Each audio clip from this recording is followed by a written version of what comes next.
Hello दोस्तों, the horror truth YouTube channel में आप सबका स्वागत है। तो अब वक्त है कुछ डरावनी कहानियाँ सुनने का और डरने का।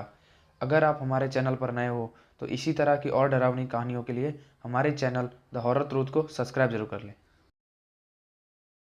अगर तुम सपने में कोई प्रेत देखते हो तो समझ लो कि कोई प्रेत तुम्हारे आसपास है। कभी कभी वो प्रेत अपनी उपस्थिति का ज़बरदस्त एहसास कराने के लिए तुम्हें सपने में ही चोट पहुंचाता है, और वो चोट तुम्हें वास्तविक रूप से भी कई दिनों तक परेशान भी कर सकती है। वीडियो चैनल पर क्रिएटर ये बात लगातार बोल रहा था। क्या बकवास सुन रहे हो तुम? ये वीडियो चैनल वाले दिन रात बस यही सब बकवास करते रहते हैं। कुछ अच्छी बातें भी सीख लिया करो, अदिति ने राहुल को समझाते हुए कहा। सही कह रही हो अदिति, ये सब बकवास सुनने से दिमाग में कई किस्म के भ्रम पल जाते हैं, राहुल ने वीडियो चैनल बंद करते हुए कहा। अदिति ने कहा, सुनो, 4 दिन के लिए मैं अपनी मम्मी के घर जा रही हूँ। तुम अपना खाने का क्या करोगे? कुछ घर से ही भिजवा दिया करूँ या तुम खाना खाने घर ही आ जाया करोगे? अदिति ने राहुल से पूछा। अरे यार, मेरे खाने की चिंता तुम मत करो, कुछ ना कुछ तो हो ही जाएगा। कभी तुम्हारे घर तो कभी ऑनलाइन ऐप से मंगा लिया करूँगा, राहुल ने जवाब दिया। ठीक है, मैं तुम्हारा खाना तैयार करके रखूँगी, आकर खा लेना या फिर पैक करवा के ले जाना, अदिति बोली। 4 दिन की ही तो बात है, तुम इतनी चिंता मत करो, मैं मैनेज कर लूँगा, राहुल बोला। अगले दिन चारों ओर अंधेरा देखकर राहुल का मन खाना खाने का नहीं कर रहा था, लेकिन अदिति की जिद की वजह से उसे उसके घर से 10 किलोमीटर दूर अपने ससुराल में जाना ही पड़ रहा था। क्या मुसीबत है यार, कैसा बेवकूफ़ हूँ मैं। शाम को ही खाना खाने निकल जाता तो अच्छा था, अब इतनी रात में घर से निकलना एक बेवकूफ़ी ही थी, राहुल ड्राइव करते हुए बड़बड़ा रहा था। सर्दियों का सीज़न होने की वजह से मेन रोड पर लगभग जाम था। इसी वजह से राहुल ने बाईपास से ड्राइव करके ससुराल जाने का सोचा था, लेकिन अब अंधेरे की वजह से उसे चिड़चिड़ाहट सी होने लगी थी। तभी सामने रास्ते पर एक बड़ा सा पेड़ का तना पड़ा देखकर उसकी चिड़चिड़ाहट और ज़्यादा बढ़ गई। उसने कार रोककर तना हटाने का निर्णय लिया और कार रोक दी। पेड़ का तना काफ़ी भारी था। जैसे ही उसने वो तना उठाया, सामने काले कपड़े पहने अंधेरे में अंधेरे का हिस्सा बना वो हैवान उसके सामने आ गया। उसका मजबूत शरीर देखकर राहुल थोड़ा घबरा गया और पीछे हटा। वो इंसान था या हैवान, जो भी था, उसने आगे बढ़कर राहुल को पकड़ना चाहा। राहुल को कुछ नहीं सूझा और कार तक पहुंचना भी संभव नहीं था, इसलिए वो विपरीत दिशा में भागने लगा। वो इंसान या हैवान जो भी था, अब राहुल के पीछे दौड़ रहा था। रास्ता इतना खराब था कि राहुल चाहकर भी तेज नहीं दौड़ पा रहा था। राहुल ज़्यादा देर तक नहीं दौड़ सका और जल्दी ही उस हैवान ने राहुल को पीछे से पकड़ लिया और उसने अपनी विशाल भुजाओं से उसकी छाती पकड़ ली। उस हैवान की पकड़ इतनी मजबूत थी कि राहुल उसकी पकड़ से निकल नहीं पा रहा था। उस पकड़ की वजह से राहुल की छाती में भयानक दर्द होने लगा था और उसका दम घुट रहा था। दम घुटने के उन्हीं क्षणों में राहुल की आंख खुल गई और उस भयानक सपने का अंत हो गया। राहुल के चारों तरफ अंधेरा था। सर्दियों के मौसम में भी वो पसीने से तरबतर हो चुका था।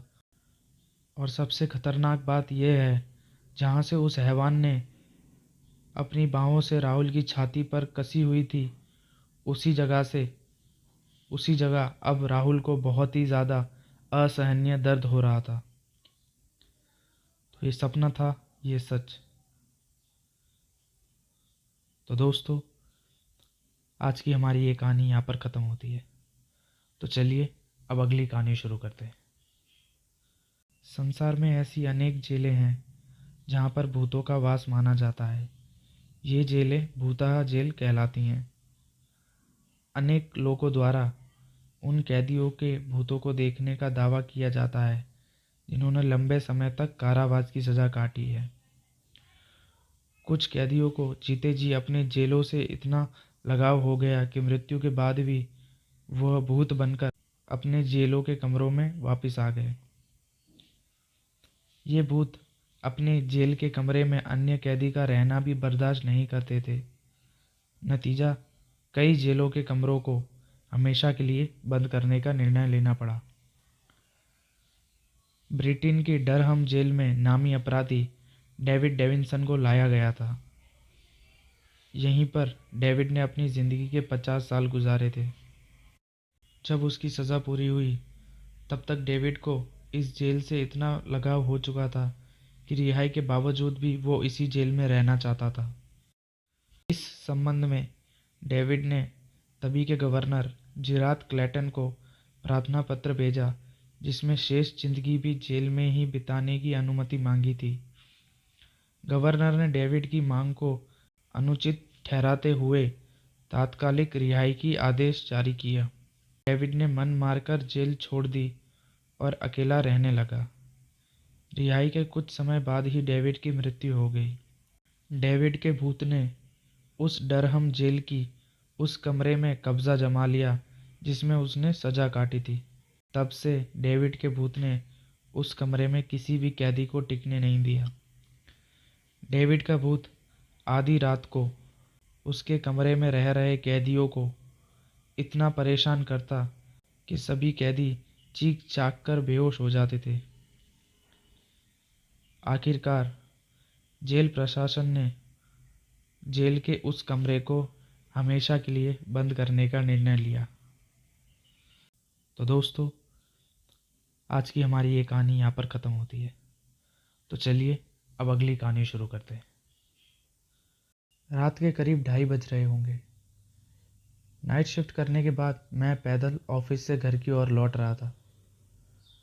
वाहन ना होने के कारण बीते 1-1.5 साल से महानगर के सूने जंगल और लंबी सड़कें मेरा हमसाया बनकर मेरे साथ चलती थी। बाप रे, इतनी लंबी लंबी और भूतिया सड़कें ख़त्म होने का नाम ही नहीं लेती थी। बस चलती रहती थी, रुकने का नाम ही नहीं लेती थी। कहीं ऐसा घनघोर अंधेरा कि पैर कहाँ पड़ रहा है ये भी पता नहीं चलता था, तो कहीं खंबे की लाइट से फूटते सफ़ेद प्रकाश में नहाती सड़कों की खूबसूरती देखने लायक होती थी। रोज़ाना का रूटीन होने के कारण अब इन सूनी और अंधेरी सड़कों से मुझे डर नहीं लगता था। इन्हीं सूने और जंगल वाले रास्तों पर दिन भर इतना हैवी ट्रैफिक और चहल पहल रहती थी कि एक कदम पैदल चलना भी मुश्किल हो जाता था। मई महीने की गर्मी में गुनगुनाता हुआ मैं आगे बढ़ ही रहा था कि अचानक आंख एक जगह पर जाकर रुक गई। सड़क के किनारे एक सभ्य सी अधेड़ उम्र की महिला खड़ी दिखाई दी। करीब 100-125 फुट की दूरी पर रही होगी। कंधे पर छोटा सा बैग लटका था, वहीं पैरों के पास भी एक ब्रीफकेस जमीन पर रखा दिखाई दे रहा था। सफ़ेद प्रिंट वाली साड़ी से अपना सर ढका हुआ था। उससे तो वो किसी भले घर की गृहिणी ही लग रही थी, लेकिन इतनी रात गए, वो भी शहर के भीतर से गुजरने वाले हाईवे पर, कुछ अजीब सा लग रहा था। हो सकता है मायके या ससुराल वालों ने बस में बिठा दिया हो और किसी कारणवश बस लेट हो गई हो और महिला को देर रात यहाँ उतरना पड़ा हो। शायद उसका घर यहीं कहीं आसपास ही होगा, या फिर शायद सवारी या ऑटो रिक्शा का भी इंतज़ार कर रही होगी। लेकिन इतनी रात गए रिक्शा कहाँ से मिलेगा? शायद घर का कोई परिजन गाड़ी लेकर आ रहा होगा। शायद सोचते हुए मैं उसके बहुत करीब आ गया। नज़रों से नज़रें टकराईं, मगर उसने ज़रा भी आंख नहीं झपकाई। मेरी आंखों में बराबर देखती रही। भय का नामो निशान तक नहीं था, वरना इतनी अंधेरी और सूनी रात में एक अकेली महिला कम से कम मुझ जैसे मवाली सरीखे इंसान को देखकर तो डर ही जाए। लेकिन वो तो लगातार घूरती रही, चेहरे पर ना कोई हाव ना कोई भाव। हाँ, होठों पर मुस्कुराहट बराबर जमी रही। मैंने ही अपनी आंखें झपकाईं और उधर से नज़र हटा ली। कहीं ऐसी वैसी तो नहीं। फिर एकदम से सिर झटका दिया। होगी कोई, मुझे क्या लेना देना। मैं तेजी से कदम बढ़ाते हुए अनजान महिला को क्रॉस कर गया। अनजाना सा डर और शर्म के कारण मैंने पीछे पलटकर फिर उसे नहीं देखा। न जाने वो क्या सोच बैठे। चलते चलते मैं दूसरी सड़क पर आ पहुंचा। अब वो सड़क और महिला पूरी तरह से ओझल हो चुकी थी। कहीं कोई भूत वूत तो नहीं थी। कहीं कोई भूत वूत तो नहीं थी। थोड़ी देर पहले भला लगने वाला रास्ता अब भयभीत करने लगा था।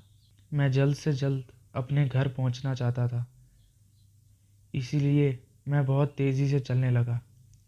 करीब पौना किलोमीटर ही चला था कि अचानक मुंह से चीख सी निकल गई। वो महिला करीबन 100 गज दूर उसके सामने सड़क किनारे ठीक उसी ढंग से खड़ी दिखाई दी, कंधे पर बैग और ज़मीन पर ब्रीफकेस। ये कब यहाँ आ गई? एक ही तो रास्ता है। ना कोई गाड़ी निकली और ना कोई वाहन, और ना ही वो पैदल दौड़ती हुई मुझसे आगे निकल गई।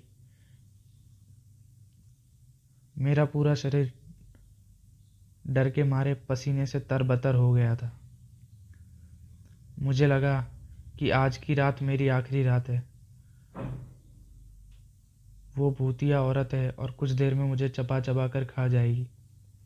मैं बेतहाशा अपनी पूरी जान लगाकर भागा और इतनी तेज़ भागा कि पता ही नहीं चला कि वो औरत कब पीछे रह गई। भागता रहा और सीधा घर पर जाकर ही रुका।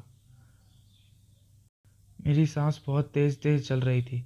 घर के बाहर ही कुछ पल खड़ा रहकर अपनी सांस को कंट्रोल किया। अगले दिन शाम करीब 5 बजे ऑफिस पहुंच गया। एक बुजुर्ग कर्मचारी को रात भर का सारा घटनाक्रम सुना डाला। नूर चाचा ने कहा, अरे कहीं तू बुछड़ खाने के पास की बात तो नहीं कर रहा ना? बुछड़ खाना? मैं हंसने लगा। नूर चाचा ने कहा, बुछड़ खाना, स्लाटर हाउस, जहाँ जानवर काटते हैं। नूर चाचा ने कहा, बेटा वो सड़क बहुत खतरनाक है। बहुत हादसे होते रहते हैं वहाँ पर। तेज़ रफ्तार बड़ी गाड़ियों ने बहुत सारे लोगों को कुचला है। सुना है कि कई साल पहले बस का इंतज़ार कर रही एक औरत को भी एक ट्रक ने रौंद डाला था। तुझे ही नहीं, बहुत सारे लोगों को वो औरत दिख चुकी है। लेकिन बेटा भली औरत की रूह लगती है, कभी किसी को नुकसान नहीं पहुंचाती। मैं हैरान था और परेशान भी। अब कैसे निकलूंगा उस रास्ते से रात को पैदल? और एक औरत की आत्मा की रूह से सामना हुआ है मेरा, वो भी भली औरत की रूह। तो दोस्तों, आज की हमारी ये कहानी यहाँ पर ख़त्म होती है। तो चलिए अब अगली कहानी शुरू करते हैं। ये बात उस समय की है जब मैं अपने गांव जा रहा था। मेरा गांव पहाड़ों के बीच बसा है।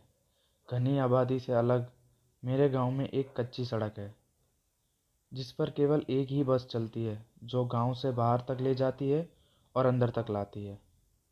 मैं अपनी नानी के घर गया हुआ था और वहीं से लौट कर आ रहा था। रात का समय था। बस ने मुझे गांव के बाहर उतारा था क्योंकि सड़क गांव से बाहर की ओर थी और मेरा गांव काफ़ी अंदर था। पर इससे मुझे कोई ज़्यादा फ़र्क नहीं पड़ा क्योंकि पहले भी मैं बहुत बार सफ़र कर चुका हूँ। पर इस बार मैं काफ़ी देर रात गांव में पहुंचा था।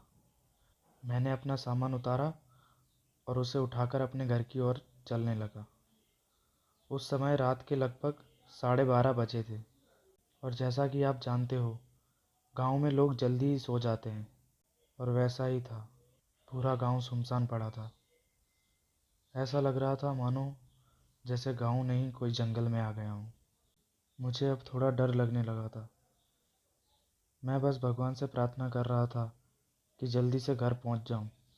पर मेरा घर थोड़ा दूर था। लेकिन थोड़ी देर बाद मुझे मेरा दोस्त सोमो मिला। उसने मुझे दूर से इशारा किया। मैं यही सोच रहा था कि इतनी रात में वो यहाँ क्या कर रहा है। पर खैर छोड़ो, मैं तो बड़ा खुश था कि कम से कम मुझे कोई साथी तो मिल गया। अब मेरा डर कम हो गया था, क्योंकि इस सन्नाटे में चुप्पी तोड़ने के लिए कोई तो मेरे साथ था। उसने मेरे पास आकर मेरा बैग उठाया और मेरे आगे आगे चलने लगा। चलते हुए मैंने एक बात पर गौर किया कि ये इतना चुप चुप क्यों है। ये जब से मुझसे मिला है तब से कुछ नहीं बोला, क्योंकि मेरा दोस्त सोमू तो बहुत बातूनी है और ये तो इतना शांत। बड़ी अजीब बात थी। मेरा घर बस थोड़ी ही दूर पर था, पर अब वो दूसरा रास्ता लेके खेतों की तरफ बढ़ने लगा। मैंने उसको कहा, अरे भाई, कहाँ जा रहा है तू? कब से देख रहा हूँ बड़ा ही चुप है, और ये खेतों की तरफ क्यों जा रहा है? तेरा दिमाग खराब हो गया है क्या? उसने मेरा हाथ पकड़ा और ज़बरदस्ती मुझे खेतों की तरफ खींचने लगा। उसका हाथ बहुत ठंडा था। मुझे समझते देर नहीं लगी कि ये मेरा दोस्त नहीं है। वो मुझे पास ही के एक कुएं की तरफ घसीटता हुआ ले जाने लगा। मैं ज़ोर ज़ोर से चिल्लाने लगा। मेरी आवाज़ सुनकर गांव के बहुत से लोग जाग गए और मेरी तरफ दौड़कर आने लगे। जब वो मेरे पास आए तब तक मैं बेहोश हो चुका था। सुबह जब मुझे होश आया तो मैं अपने घर पर था। मुझे उठा देखकर सब घरवाले मेरे पास आ गए और बोला, तुम ठीक तो हो? तुम्हें क्या हो गया था? तुम रात को बरगद के पेड़ से लिपटे हुए बेहोश पड़े थे। तुम्हारे साथ क्या हुआ था? मैंने उन्हें अपने साथ जो हुआ वो सब बताया, और उस समय मेरा दोस्त मोनू भी वहाँ पर था, और वो बोला कि मैं तो रात को अपने घर पर सो रहा था। तो वो कौन था जो मेरे साथ कल रात को था? मैं ऐसा सोचकर सबकी तरफ देखने लगा। तो दोस्तों, आज की हमारी ये कहानी यहाँ पर ख़त्म होती है। तो चलिए अब अगली कहानी शुरू करते हैं। ये हवेली राजा महाराजा के समय में बनाई गई थी, लेकिन पिछले 18 सालों से इस हवेली में आज तक कोई भी रहने नहीं आया है। इच्छा होने पर भी इस हवेली में कोई भी नहीं रह पाता था, क्योंकि लोग कहते थे कि इस हवेली में भूत प्रेत का साया है। जब अजीत को इस हवेली के बारे में पता चला तो उसने तय किया कि वो इसका रहस्य जानकर ही रहेगा। क्यों लोग आखिर इस हवेली में नहीं रह पा रहे हैं? उसने मजबूत इच्छा शक्ति के साथ हवेली में रहने की पूरी तैयारी कर ली थी। जब उसने हवेली के अंदर जाने के लिए अपना पैर आगे बढ़ाया तो दरवाजे पर किसी अनजान व्यक्ति ने उसे रोक लिया और नज़दीक जाके बोला, कौन हो आप और किधर जा रहे हो? अजीत ने जवाब देने की बजाय उसको सामने सवाल किया, जी आप कौन? मेरा नाम अर्जुन है और मैं यहीं पास में ही रहता हूँ, उसने कहा। अजीत ने कहा, ओ अच्छा, मैंने सुना है कि यहाँ एक भूतिया हवेली है और यहाँ कोई नहीं आ पाता, इसलिए मैं इस हवेली में एक दिन रुकने का फैसला करके आया हूँ। अर्जुन ने कहा, जी हाँ, आपने सही सुना है, और आप भी अंदर मत जाइए, मेरी माने तो आप भी वापस लौट जाइए, यहाँ बहुत खतरा है। ये सुन के अजीत खुश हो गया, जैसे उसे कोई लॉटरी लग गई हो। उसकी खुशी देखकर अर्जुन बोला, आप क्यों खुश हो रहे हो? आपको तो भूत का नाम सुन के डर लगना चाहिए। अजीत ने कहा, शायद आपको पता नहीं होगा, मैं भूत प्रेत में काफ़ी दिलचस्पी रखता हूँ। अगर इस हवेली में भूत है तो मैं अंदर जरूर जाऊँगा और सारी सच्चाई का पता लगाऊंगा। इतना कहकर अजीत उस हवेली में चला गया। अंदर जाके अजीत ने अपनी बैग को साइड में रखा और हवेली के चारों ओर देखने लगा। सारे रूम भी चेक कर लिए। बाद में ड्राइंग रूम में आकर सोफे पर बैठ गया। उसने वहां बैठकर दारू के 2-4 पैक भी पिए। वहीं अचानक से उस रूम में एक लाइट बल्ब चालू बंद होने लगा, लेकिन अजीत ने उस पर ध्यान नहीं दिया। थोड़ी देर बाद दूसरा बल्ब भी चालू बंद होने लगा। फिर तो हवेली की सारी लाइटें चालू बंद होने लगीं। ये सब देखकर अजीत अपनी जगह पर खड़ा हो गया और एकदम सतर्क हो गया। अचानक से उसके सामने एक छोटा टेबल हवा में उड़ने लगा और करीबन 6 फुट हवा में उड़ के गोल गोल घूमने लगा और बाद में अजीत की ओर तेजी से आने लगा। अजीत ने तुरंत ही अपनी जगह बदली और दूसरी ओर चला गया। वो टेबल वहीं जाके गिरा जहां अजीत खड़ा था। अजीत कुछ समझ पाता उतने में सोफे की सीटें उसकी ओर आने लगीं। वो जल्द खड़ा हो गया और छलांग लगा के दूसरी ओर कूद गया, जिसके कारण सोफा दीवार को टकरा गया और अजीत बच गया। अचानक से सब कुछ शांत हो गया। अजीत ने चारों ओर सतर्कता से देखा और बड़ी आवाज में बोला, तुम जो भी हो, सामने आकर बात करो। वहीं एक बड़ी परछाई उसके सामने आ गई। अजीत ने उस परछाई को देखकर बोला, कौन हो तुम और क्यों मुझे मारना चाहते हो? परछाई ने कहा, तुम्हारी भूल के कारण। अजीत ने कहा, मेरी भूल? मैंने कौन सी भूल की? परछाई, इस हवेली में आने की भूल। मैं किसी को भी इस हवेली में खुश नहीं रहने दे सकता। अजीत ने कहा, लेकिन क्यों? वो परछाई ने जवाब दिया, आज से करीबन 18 साल पहले इस हवेली के मालिक ने मुझे यहीं पर मार डाला था और मेरी कोई भी गलती भी नहीं थी। इस कारण की वजह से मेरी आत्मा इस हवेली में भटकती रहती है और किसी को भी इस हवेली में नहीं रहने दूंगा, क्योंकि इस हवेली में मेरा खून हुआ था और मुझे इंसाफ नहीं मिला। अजीत ने कहा, मैं तुम्हें तुम्हारे असली रूप में देखना चाहता हूँ। परछाई ने कहा, तुम्हें मारने से पहले मैं तेरी ये इच्छा जरूर पूरी करूँगा। और उस परछाई ने भयानक रूप ले लिया। उसका चेहरा इतना भयानक था कि अजीत भी एक क्षण के लिए डर गया था, लेकिन दूसरी ही क्षण उसने अपने आप पर काबू पा लिया। अजीत को ये सब होने का अंदाज़ा पहले से ही था और वो भोलेनाथ का भी भक्त था। इसलिए हवेली में जाने से पहले वो भोलेनाथ के मंदिर जाकर उनकी भभूत लेकर आया था। और जैसे ही उस नौकर के भूत ने उस पर हमला किया, उसने अपनी जेब से भभूत निकाली और उस भूत पर फेंक दी, और जिससे वो जलने लगा और उसमें से बड़ी बड़ी ज्वालाएं उठने लगीं। वो बहुत ज़ोर ज़ोर से चिल्लाने लगा और बाद में पूरी तरह से जल गया।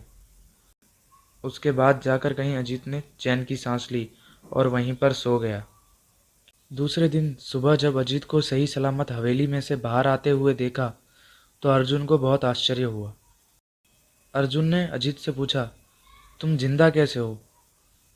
तब अजीत ने अर्जुन को कल रात की घटी सारी घटना को पूरी तरह से बताया और बोला कि अब ये हवेली भूतिया हवेली नहीं रही है। तो दोस्तों, आज की हमारी ये कहानी यहाँ पर ख़त्म होती है। अगर आपको मेरी ये कहानी पसंद आई हो तो वीडियो को लाइक और शेयर ज़रूर करें, और इसी तरह की और डरावनी कहानियाँ सुनने के लिए हमारे चैनल द हॉरर ट्रूथ को सब्सक्राइब जरूर कर दें। और अगर आप भी अपनी सच्ची डरावनी कहानियाँ हमें भेजना चाहते हैं तो आपको हमारे डिस्क्रिप्शन में इंस्टाग्राम का लिंक मिल जाएगा।